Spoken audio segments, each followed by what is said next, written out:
de Mateus, Evangelho de Mateus.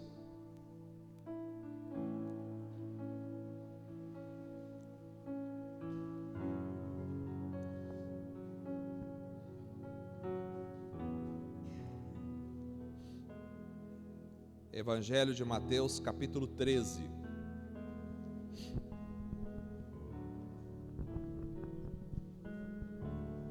Eu quero ler com os irmãos do verso de número 44 até o verso de número 58.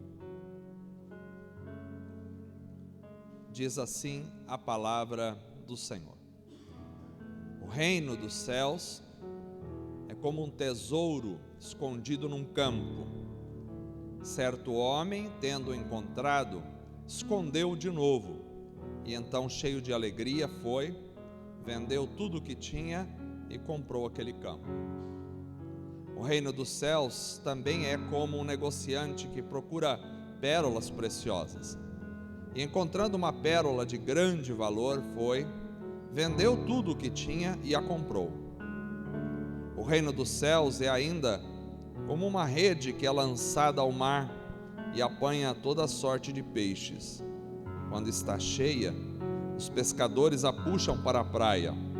Então se assentam e juntam os peixes bons em cestos, mas jogam fora os ruins. Assim acontecerá no fim desta era. Os anjos virão, separarão os perversos dos justos e lançarão aqueles na fornalha ardente, onde haverá choro e ranger de dentes. Então perguntou Jesus: Vocês entenderam todas essas coisas? Sim, responderam eles. Ele lhes disse: Por isso todo mestre da lei, instruído quanto ao reino dos céus, é como o dono de uma casa, que tira do seu tesouro coisas novas e coisas velhas. Tendo terminado de contar essas parábolas, Jesus saiu dali. Chegando à sua cidade, começou a ensinar o povo na sinagoga. Todos ficaram admirados e perguntavam: De onde lhe vem essa sabedoria e esses poderes miraculosos? Não é este o filho do carpinteiro? O nome de sua mãe não é Maria? E não são seus irmãos Tiago, José, Simão e Judas? Não estão conosco todas as suas irmãs? De onde, pois, ele obteve todas essas coisas? E ficavam escandalizados por causa dele. Mas Jesus lhes disse: Só em sua própria terra e em sua própria casa é que um profeta não tem honra. E não realizou muitos milagres ali por causa da incredulidade deles. Amém. Vamos orar em nome de Jesus. Senhor Deus amado, nós te louvamos, te agradecemos e te bendizemos. Graças te damos por estar juntos esta noite mais uma vez, reunidos na presença do Senhor, reunidos para a glória do teu nome. Abençoe, ó Deus, a ministração da tua palavra esta noite, para que ela seja, Senhor, ó Deus, um semear da palavra nos nossos corações, e que possa germinar, crescer, fortificar a nossa vida e produzir frutos para a glória do Senhor. Colocamos as pessoas, ó Deus, que foram mencionadas agora em oração. Peço a tua bênção sobre a vida da Iracema, estenda as tuas mãos sobre ela para que tenha a recuperação completa da cirurgia e fique bem. Peço a Deus que estenda as tuas mãos também sobre a irmã Cida, que está em casa, seu esposo Donizete. Traga cura, traga libertação, traga, ó Deus, a tua bênção sobre a vida daquele casal. Peço, Senhor, que estendas as tuas mãos também sobre a vida do seu Nédio, ó Pai, que está naquela condição difícil, mas que o Senhor possa, ó Deus, atuar ali pelo poder do teu Espírito Santo. Abençoe todos os familiares envolvidos, traga consolo, carinho e conforto aos corações. Deus, abençoe os demais irmãos que esta noite não puderam estar conosco aqui, mas, ó Deus, tu conheces cada coração. Estenda as tuas mãos sobre eles, trazendo, Senhor, regozijo, trazendo conforto, trazendo alegria, trazendo cura, trazendo transformação. Abençoe a todos que ouvem essa palavra.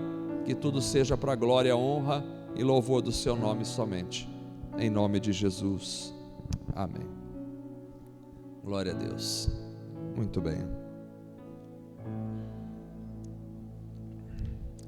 Irmãos, essa noite eu quero pensar um pouquinho com os irmãos sobre a obra do Senhor Jesus. Eu sempre li, interpretei e ministrei nestas parábolas do tesouro escondido e da pérola de grande valor. Mas todas as vezes que eu ministrei nessas parábolas, eu sempre tinha a ótica do ser humano. Ou seja, nós, ser humanos, encontramos a pérola de grande valor, que é Cristo Jesus, o reino dos céus. Nós encontramos o tesouro escondido e assim abrimos mão de tudo para adquirir isso. Mas um dia, conversando com um amigo, ele me deu uma outra interpretação sobre essas parábolas. E aí depois eu fui meditar e estudar e vi que realmente ele tinha razão.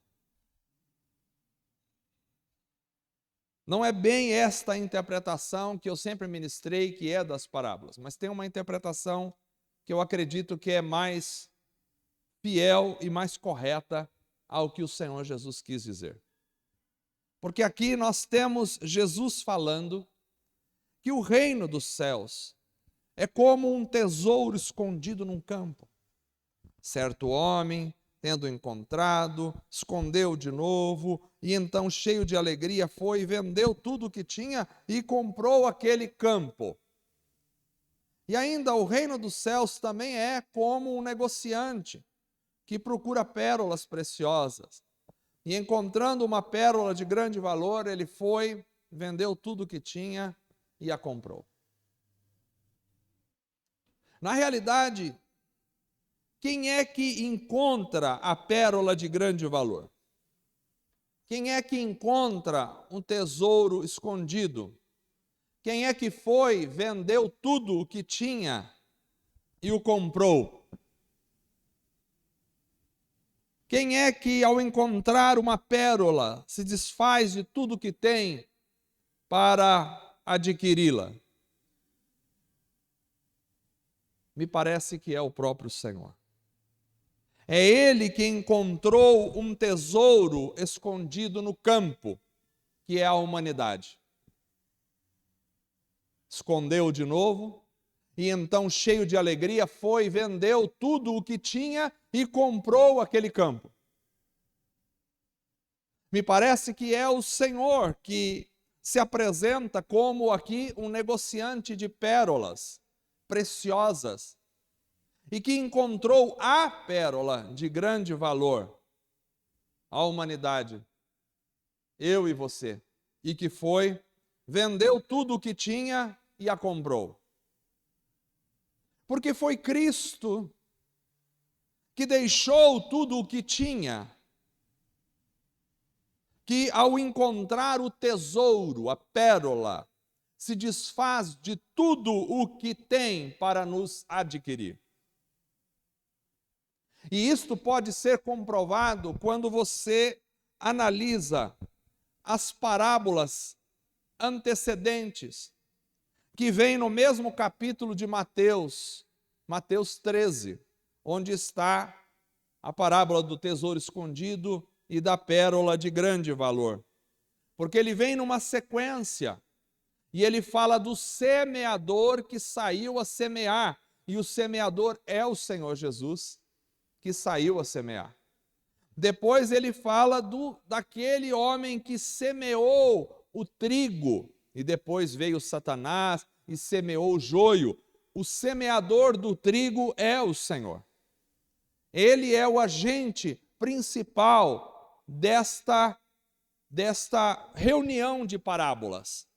Ele é não só o semeador que saiu a semear, mas ele é também o Senhor que semeou o trigo, e ele é também aquele que encontrou um tesouro e vendeu tudo o que tinha para adquirir aquele tesouro. E ele é também o colecionador de pérolas, que encontrou aquela pérola e se desfez de tudo para adquiri-la. Porque o texto de Filipenses nos diz que Cristo esvaziou-se a si mesmo, ele deixou a sua glória, ele largou tudo o que tinha, ele deixou tudo o que tinha para vir como homem, sem nada. E sem nada, como homem, ele deixou tudo para adquirir a minha vida e a sua vida, a pérola de grande valor, o tesouro escondido. Então, esse texto desta noite, ele nos traz algumas verdades importantes sobre a vida cristã. A primeira verdade que eu gostaria de enfocar para vocês é a de que nós somos preciosos para o Senhor. Esta é uma verdade fundamental. Nós somos comparados a um tesouro. A humanidade é comparada a um tesouro para o Senhor. É comparada a uma pérola de grande valor. Eu sei que às vezes a gente sempre dá um enfoque ao contrário, falando do nosso pecado, falando da nossa miserabilidade, e é verdade. Nós somos pecadores e o pecado nos deixou num estado de miserabilidade espiritual. Mas ao mesmo tempo, nós não podemos enfocar só um lado e esquecer o outro lado. Porque se Cristo desceu da sua glória, e o maior absurdo da história foi Deus ter se tornado homem, carne e osso. Este é o maior absurdo da história, que nós podemos meditar a nossa vida inteira, que nunca vamos conseguir compreender a complexidade, a grandiosidade do absurdo que é Deus ter saído da sua glória para se tornar um ser humano e, como homem, assumir a forma de servo e, como servo, ir até a morte e morte de cruz, onde na cruz ele foi esmagado, moído, e a Bíblia diz que a Deus agradou moer Jesus na cruz do Calvário por causa dos nossos pecados, e ele se torna maldito na cruz por causa dos nossos pecados. Isto é inconcebível no mundo da espiritualidade, isto é inconcebível no universo criado por Deus, da santidade e de toda a realidade espiritual saudável. Isto é inconcebível do ponto de vista da divindade, mas foi o que teve que acontecer. E se isso aconteceu, e somente é porque para Deus nós somos muito preciosos. Por isso João diz que Deus amou o mundo de tal maneira, e ninguém consegue entender o que significa esse tal maneira. É uma maneira por demais avantajada e abrangente. Não cabe na nossa mente a forma, o tamanho, a grandeza, a profundidade do amor de Deus pela humanidade. Deus amou o mundo de tal maneira que deu tudo, deu seu Filho unigênito, único, deu tudo, vendeu tudo, se desfaz de tudo para adquirir a pérola de grande valor, o tesouro escondido. Então, Cristo nos encontrou, Cristo se desfez de tudo por nós, E Cristo nos comprou com tudo o que Ele tinha, não ficou reservas. Ele deu tudo, porque Ele deu o seu sangue precioso. Você pode ter muitas coisas, mas se você perder o teu sangue, você perdeu tudo. Porque o teu sangue é que movimenta a sua vida. E Jesus, como homem, precisava do sangue para viver. Ele deu o seu sangue. Sangue representa a vida. Ele deu a sua vida por mim e por você. Ele deu tudo. Você pode dar um presente para o seu filho, você pode fazer um empréstimo para comprar um mega presente para a sua esposa, para o seu marido, você pode dar uma viagem internacional para a sua família, você pode até se entrar em dívida, você pode vender a tua casa, o teu carro, para comprar qualquer presente para alguém, você pode dar tudo para as pessoas, mas ainda haverá algo mais precioso que você não dá, que é a sua própria vida. Cristo deu tudo. Quando Ele deu a vida, Ele deu tudo o que Ele tinha, por mim e por você. Por isso nós somos amados de Deus, nós somos preciosos para Deus, nós somos valorizados por Deus, nós temos valor. Eu sei que essa mensagem não é habitual, muitas vezes de eu pregar, porque a gente sempre enfoca o lado do pecado e continuaremos enfocando o lado do pecado também, mas nós temos que abrir os olhos para entender o valor. E este valor que você tem, não é o valor que você vai falar assim, olha, eu tenho valor, então o que eu quiser na vida Deus vai me dar, eu quero um carro novo, Deus vai me dar, eu quero uma casa nova. Não é isso que eu estou dizendo. Eu não estou dizendo que a sua profissão tem valor, que o seu cabelo tem valor, que aquilo que você vai conseguir conquistar. Não é disso que eu estou falando. Eu estou falando da tua alma, da tua vida, do teu ser, da tua pessoa. Você tem valor como pessoa, não importa o quanto você tenha ou deixe de ter, não importa a posição social que você tenha, não importa a quantidade de recursos que você tenha, não importa a sua inteligência, não importa onde você mora, não importa quantos filhos você tem ou não tem, não importa se você é casado, solteiro ou viúvo, não importa nada disso, importa a sua vida. Você tem valor para Deus. Toda a humanidade tem valor para Deus. O reino dos céus, quer dizer, a movimentação de tudo aquilo que Cristo está fazendo, o plano de Deus na história, a grandiosidade da ação de Deus na história, isto é o reino dos céus, é semelhante a alguém que descobriu um tesouro e vendeu tudo o que tinha para adquiri-lo. Esse alguém é o nosso Senhor Jesus. Você tem valor. Talvez a maioria das pessoas sofram de uma consciência culpada. Talvez a maioria das pessoas sofra de um sentimento de inferioridade, de um sentimento de que precisa sempre estar fazendo algo para adquirir algum pouco de valor. Tem gente que vive mendicando valor na história de sua vida. Tem gente que vive atrás de buscar um valor para si mesmo. Tem gente que vive atrás de tentar convencer o outro de que ele também tem valor. Isso são tudo doenças da humanidade. Isso são tudo ações do próprio Satanás, colocando na mente das pessoas, você não vale nada, pode acabar com a sua vida. Você não pode acabar com a sua vida. Você não pode pegar uma arma e se matar, você não pode, porque você tem valor. Você não pode destruir a tua vida. Você não pode jogar a sua vida no lixo. Você não pode levar a sua vida de qualquer jeito, porque você tem valor. Quem adquiriu alguma coisa de valor, via de regra, sabe dar valor, principalmente se ele é pobre e não consegue ter muitas coisas. Então você, quando é pobre e não tem nenhum carro, aí você, de repente, adquire um carro velho. Ele pode ser velho, mas para você tem valor.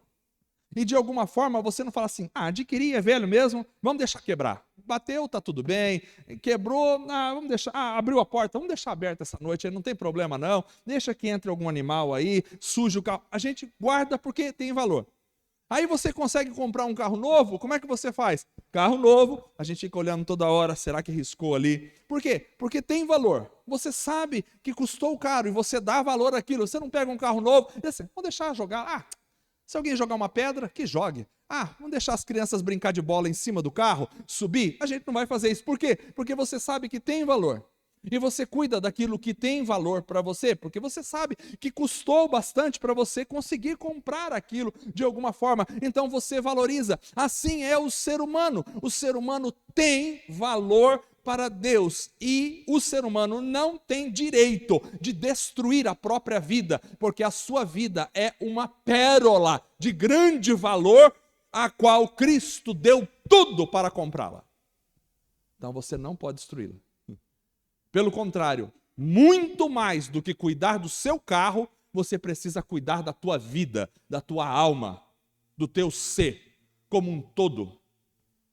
Muito mais do que cuidar da tua profissão, você precisa cuidar da sua vida. A sua vida espiritual, sua vida física, sua vida emocional. Você precisa cuidar porque ela é de valor. Por isso Paulo diz, os vossos corpos são templo do Espírito Santo. O nosso corpo tem valor. É óbvio que o nosso corpo vai deteriorando aos poucos, mas ele tem valor, porque o Espírito Santo de Deus habita em nós. Eu não posso fazer do meu corpo o que eu quiser. Não, eu posso fazer o que eu quiser no meu corpo. Agora vou cortar um braço, ou eu vou usar meu corpo para prostituição. Eu não posso fazer isso, porque o seu corpo, se você é de Cristo, é o templo do Espírito Santo. Ele deve ser preservado. É claro que você não vai entrar numa paranoia em relação ao teu corpo, como se ele nunca fosse envelhecer, porque ele vai envelhecer. Não tem jeito, as rugas vão chegar, não tem jeito, a velhice vai chegar, o tempo é implacável com a gente, os cabelos vão cair, não tem jeito, acontece, porque o corpo é assim mesmo, nós estamos no mundo deteriorado, mas daquilo que você pode fazer, você deve cuidar do seu corpo, porque ele é o templo do Espírito Santo. E se você destruir o templo do Espírito Santo, como você poderá adorar? Você não tem como adorar a Deus saindo deste corpo, por enquanto. Até que esse corpo seja revestido da imortalidade. Ele é tão precioso que aquilo que é mortal se revestirá um dia da imortalidade. Aquilo que é deteriorável se revestirá da eternidade. Então você, como humanidade, tem valor. Eu e você somos preciosos aos olhos de Deus, e o inimigo não quer que você saiba disso. O nosso preço custou tudo do nosso Senhor. E veja bem que a parábola é maravilhosa, porque ela diz que ele vendeu tudo o que tinha. Vendeu tudo. Como é que Deus pode ficar esgotado nos recursos? Pois ele se esgotou para te comprar. Ele vendeu tudo o que tinha. Deus, que é infinito, vendeu a infinitude para comprar você. Mas veja bem, ele não fez isso como a gente. Porque quando a gente tem que se desfazer de alguma coisa para comprar outra, via de regra, dá uma dor no coração. Eu falo por mim, às vezes eu vou reclamando. Olha, tive que gastar tanto. Nossa, gastei tudo que tinha nisso aqui. E agora? Olha aí que situação. As únicas reservinhas que eu nunca tive, agora eu tive que pagar. Olha que coisa chata. A gente adquire alguma coisa, mas às vezes já adquire com um sentimento de pesar no coração. Não sei porquê, parece que a gente não vê, mas olha, esse é bem melhor que aquele outro. Você está indo para um melhor, mas tive que me desfazer de tudo, viu? Não foi muito legal, mas aqui o texto é diferente. Diz assim que quando ele encontrou o tesouro escondido, ele se encheu de alegria, e com alegria ele vendeu tudo que tem, alegremente, e alegremente ele adquiriu aquele campo, aleluia. Cristo se desfez de tudo com alegria por você, não foi uma coisa assim, que alguém impôs, que houve uma reunião no céu, e o Pai disse, tem que ir. Ou que os anjos fizeram uma pressão. Ele disse, vou ter que ir agora com coisa terrível para mim. Não foi assim. Jesus sofreu e suou gotas de sangue no momento do Getsêmani, por causa da proximidade do absurdo maior da história, que seria, pela primeira vez na eternidade, ele se separar do Pai, naquele momento onde ele recebe os nossos pecados, onde ele vai receber sobre si o nosso pecado. Esse é o maior absurdo da história. Mas Jesus fez tudo alegremente por nós. Não foi coagido, não foi pressionado, não foi empurrado, não foi mandado, não foi pressionado de forma alguma. Ele fez por amor. Não fez com pesar, não fez com raiva, fez com alegria. Não por obrigação, nem por coação, mas com amor e muita alegria. É isso que aconteceu. Aquele homem encontrou um tesouro no campo e alegremente vendeu tudo o que tinha. Eu acho que vender, via de regra, é uma tristeza, que a gente é tão materialista que a gente quer sempre manter as coisas. Mas esse não, esse vendeu com alegria, vendeu tudo o que tinha. Porque somos valiosos. Este é o primeiro ponto da mensagem desta noite e que deve ser guardado em nosso coração por toda a eternidade. Nós somos preciosos para Deus. Por isso Deus amou o mundo de tal maneira que deu o seu Filho único, para que todo aquele que nele crê não pereça, mas tenha a vida eterna. Segundo, custamos então um preço muito elevado. Pode ficar tranquilo, vai parar no segundo. Custamos um preço muito elevado. E o Senhor teve alegria ao nos adquirir. Porém, esta é uma parte da história.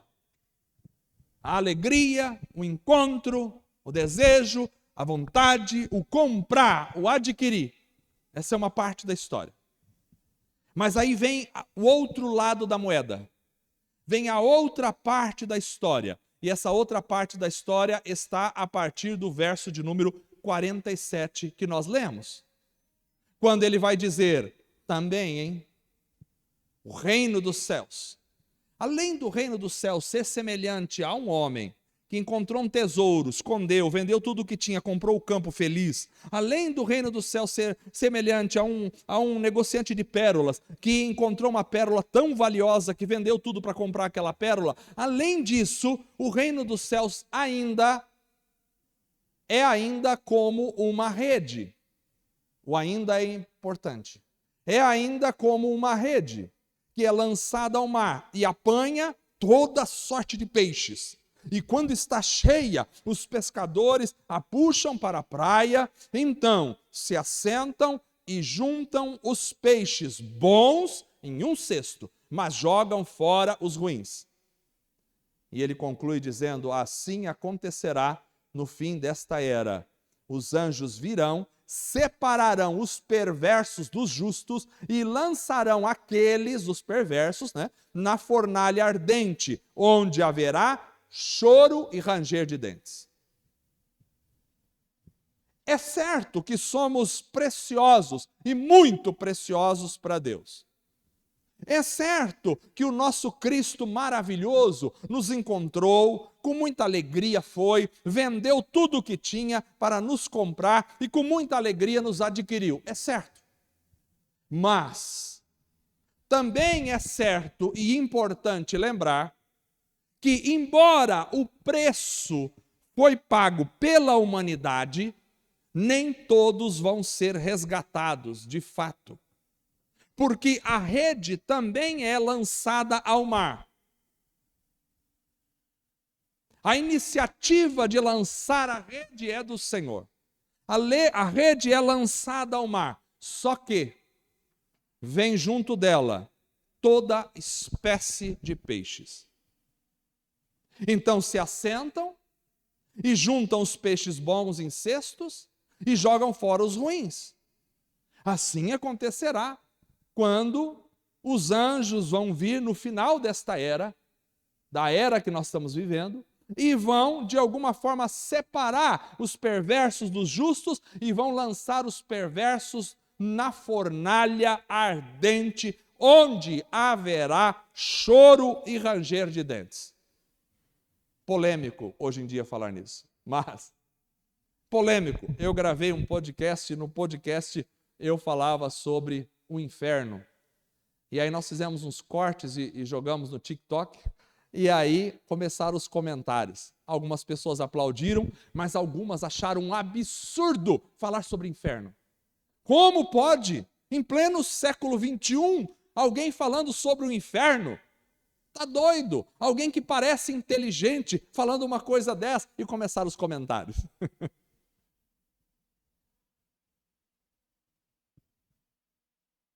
Não basta saber da grandiosidade do Senhor.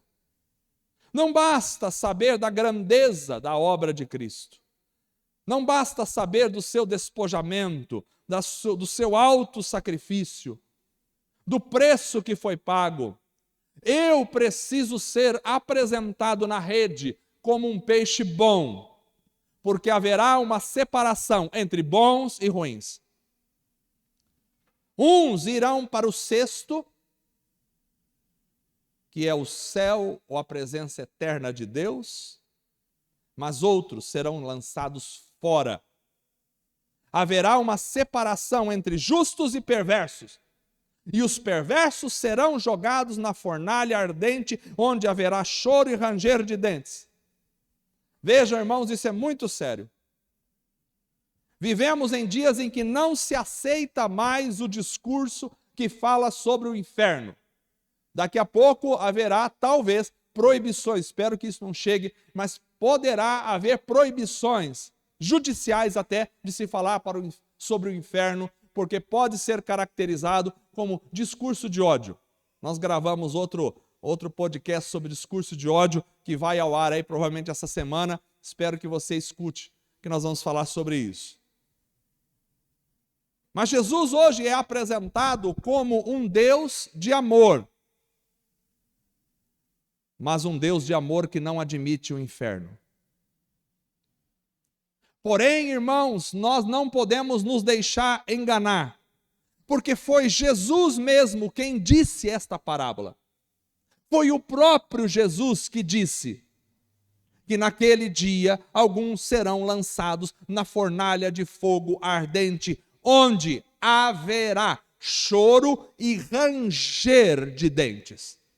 O ranger de dentes significa agonia extrema.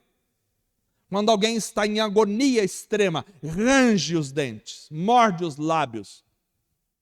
Jesus disse: haverá essa separação.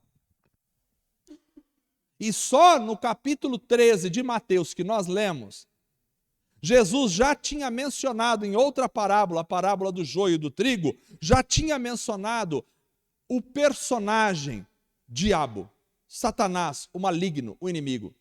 Ele já falou só no capítulo 13. Jesus já falou na existência do diabo, e agora ele fala nessa parábola na existência do inferno.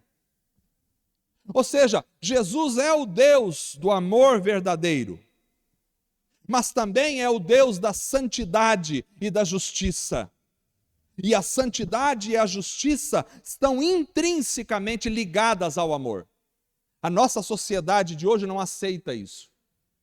A nossa sociedade criou um amor esquizofrênico, um amor deturpado, um amor separado de tudo aquilo que é santidade e de tudo aquilo que é justiça. Mas este amor da nossa sociedade é um amor filosófico, deturpado, inócuo, que não serve para nada a não ser para destruir mais a vida das pessoas. Não é o amor de Deus. O próprio Jesus disse que naquele dia muitos vão dizer: em teu nome fizemos isto, aquilo, e ele nos dirá: apartai-vos de mim para o fogo eterno, dirá a humanidade. Não a nós, mas a humanidade. O próprio Jesus falou sobre o inferno. Tem inúmeros textos, se quiser, podemos fazer uma mensagem só sobre o inferno. Vai dar 2 visualizações, não tem problema.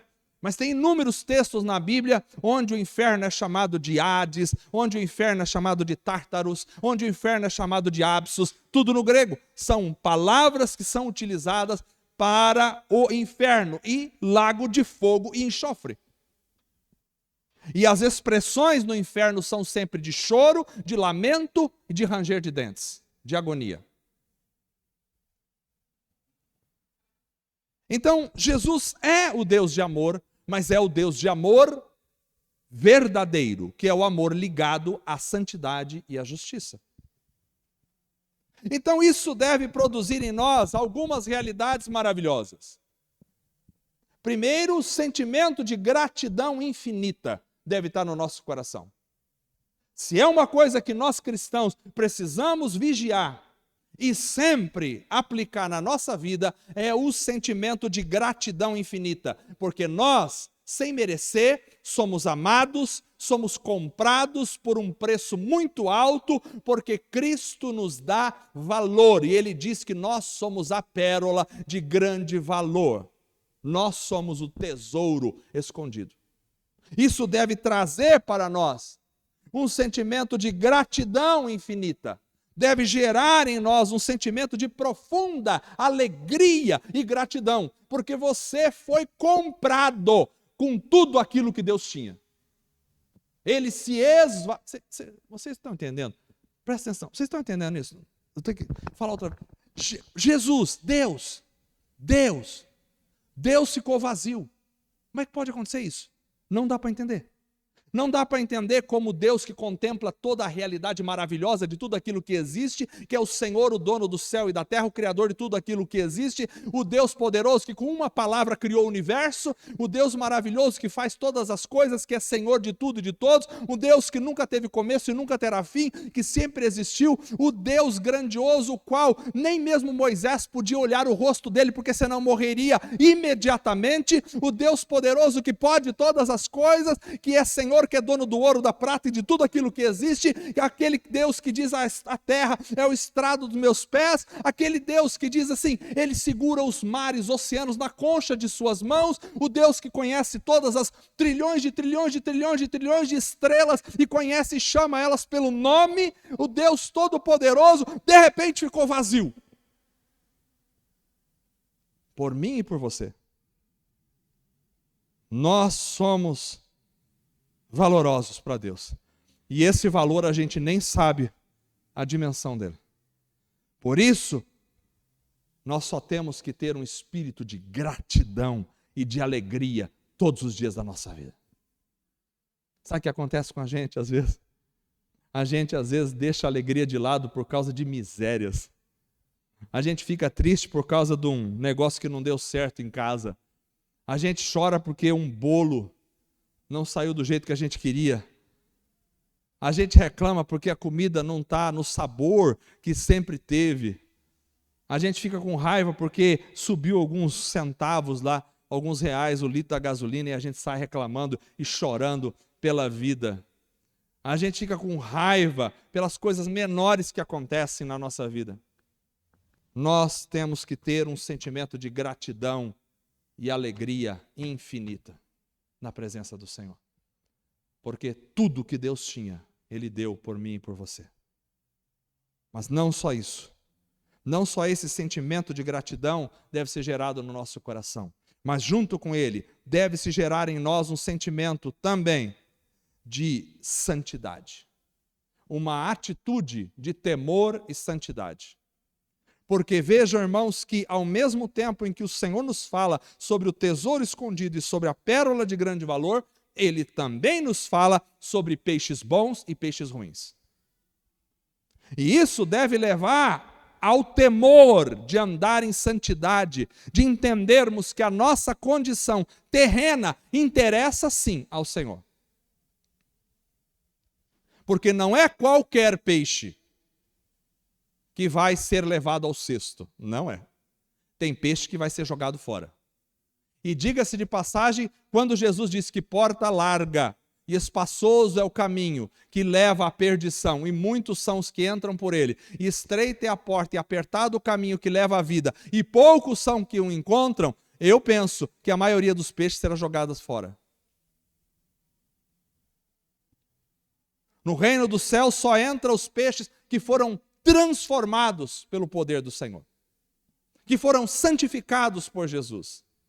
e que, a partir dessa santidade de Jesus, entraram pelo caminho da santificação, sem o qual ninguém verá o Senhor. Isso nos chama para uma vida de temor e de santidade.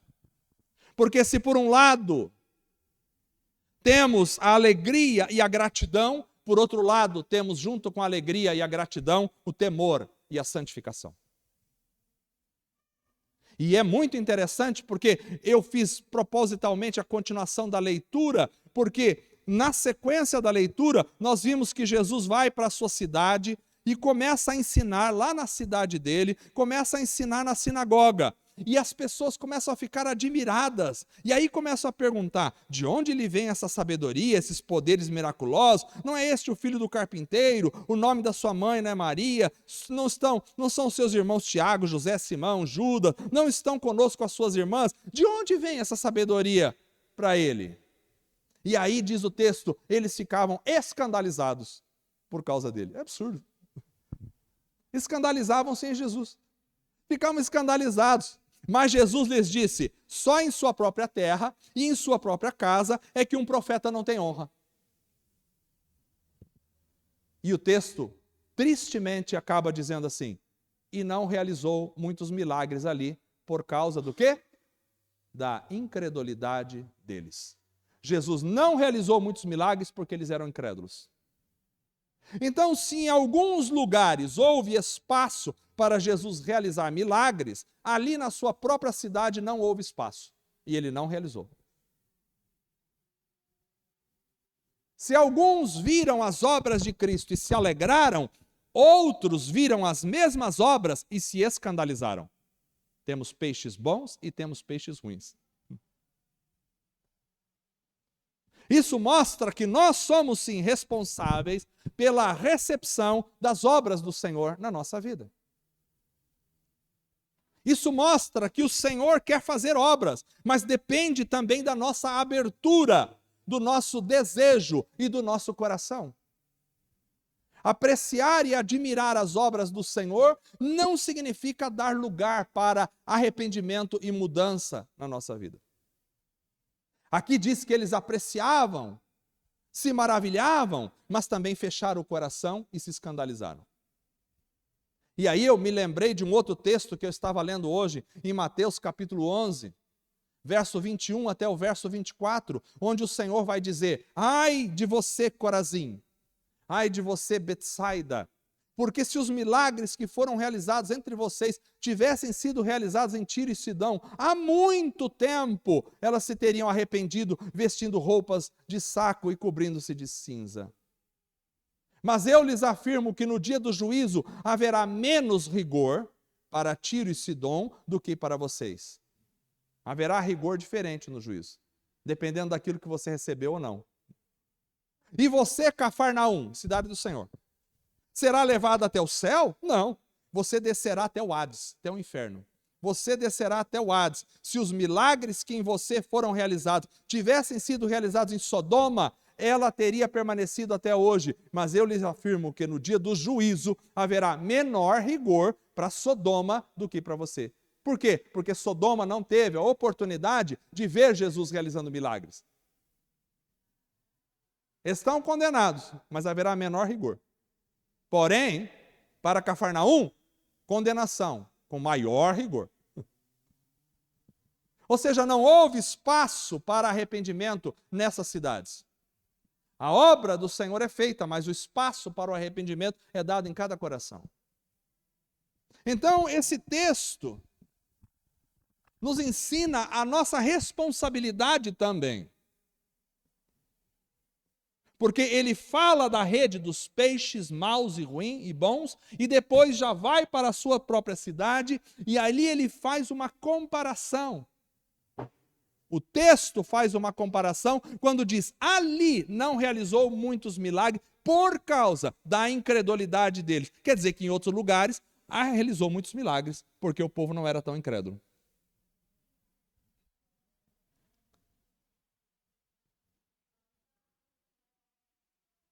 Este texto nos enche de valor, de alegria e gratidão, mas não nos deixa de chamar a atenção para temor e santificação. Então existem duas atitudes fundamentais na vida da igreja. Primeira atitude, gratidão e alegria pela consciência de nosso valor e da grandeza da obra do Senhor. Segunda atitude no coração da igreja, responsabilidade, temor e santificação.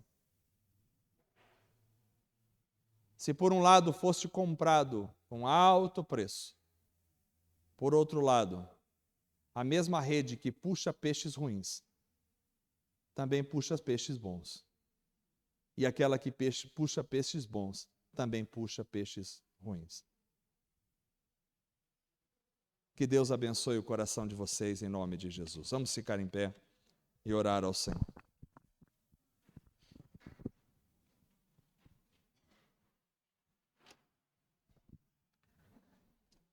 Nós vamos celebrar a ceia do Senhor daqui a alguns minutos. Mas antes disso, os irmãos vão subindo aqui, eu gostaria que a gente orasse. Primeiro vamos orar expressando a gratidão por tudo que o Senhor tem nos dado. Que maravilha! Que alegria, Senhor, saber que o Senhor deixou tudo por mim. Que alegria saber que somos a pérola de grande valor, que somos o tesouro escondido, que fomos comprados não com qualquer preço, fomos comprados com tudo, fomos comprados com o preço mais alto, fomos comprados com o teu sangue. Senhor Jesus, te louvamos, te agradecemos pela tua palavra maravilhosa que nos ensina o valor da humanidade diante dos teus olhos. É por isso que a tua palavra diz que uma alma vale mais do que o mundo todo. Ó Senhor, nós queremos te louvar pelo valor que tu nos deste. Queremos te louvar pelo valor que colocaste em nós, quando nos fizeste e sopraste o Espírito dentro de nós. Graças te damos por tamanha maravilha, que o nosso coração se encha de gratidão e de alegria infinitas diante do Senhor. Mas, ó Deus, ao mesmo tempo que não deixemos de observar com temor e santidade, a tua palavra nos adverte daquele que está de pé, olhe para que não caia. Que cada um de nós possa entender, ó Deus, que haverá uma separação entre peixes ruins e peixes bons. Os bons não são bons porque são bons em si mesmos. Os bons são bons porque o teu poder os transformou. Ajuda-nos a receber com o coração aberto a tua palavra, não como aqueles de Cafarnaum, não como aqueles de Betsaida, mas, ó Deus, não como aqueles de Corazim, mas como aqueles que ouvem e abrem o coração e a alma e a vida para que o teu poder possa transformá-los completamente. Transforma a minha vida, transforma a vida da tua igreja, a vida de cada irmão. Revigora, destrói tudo aquilo que não vem do Senhor. Traga em nós um espírito de alegria e de gratidão e de louvor.